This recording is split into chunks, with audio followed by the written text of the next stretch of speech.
সত্য সুন্দর সঠিক মত হুসাইনিয়া তরিকার চলার পথ। যে হুসাইনিয়া তরিকার উদ্যোগে আয়োজিত প্রতিটি মাহফিলে বিশেষ এই অনুদানটা করা হয়ে থাকে, যেটি আমার অত্যন্ত পছন্দের। কারণ আমি কখনো দেখিনি যে কোনো মাহফিলে বিশেষ কোনো এরকম অনুদানের আয়োজন করা হয়। গরিব দুঃখী অসহায় যারা আছেন তাদের মুখে হাসি ফোটানোর জন্য তাদের হাতে কিছু হাদিয়া তুলে দেওয়া হয়, যেন এই টাকাটা দিয়ে স্বল্প পরিসরে সে সুন্দরভাবে জীবনযাপন করতে পারে। তো এই বিষয়টা আমাকে অত্যন্ত আনন্দিত করে।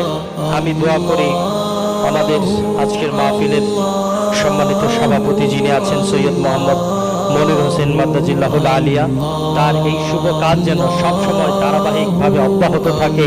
আল্লাহ তাআলা কবুল করুন, সকলে পড়ুন আমিন।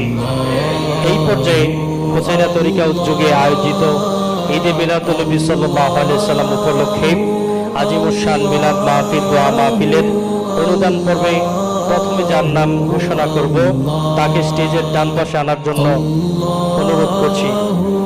বানু বেগম,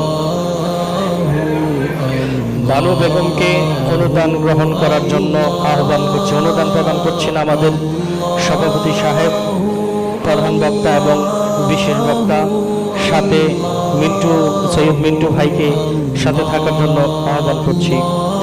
অনুদান প্রদান করছেন বানু বেগম। সকলে বলি মারহাবা, মাশাআল্লাহ। আল্লাহ এই দানকে সদকা জারি হিসেবে কবুল করে নিক। তারপর আসবে রোজিনা, সকলে বলি মারহাবা। তারপর আসবে জান্নাত, জান্নাত। তারপর আসবে মুক্তা আক্তার, সকলে বলি মারহাবা।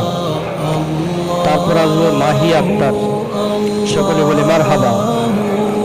তারপর আসছেন রহিমা আক্তার, সকলে বলি মারহাবা। তারপর আসবে মোহাম্মদ কামরুল হাসান রনি। তারপর আসছেন শরীফ মিয়া। তারপর আসবে মোহাম্মদ কাউসার,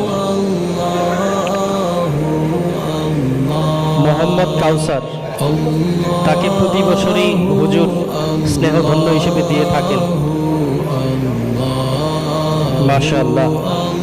তারপর আসবে মোহাম্মদ জসিম, সকলে বলি মারহাবা। আল্লাহ রাব্বুল আলামিন এই অনুদানকে কবুল করুক, নাজাতের উসিলা হিসেবে কবুল করুক। সম্মানিত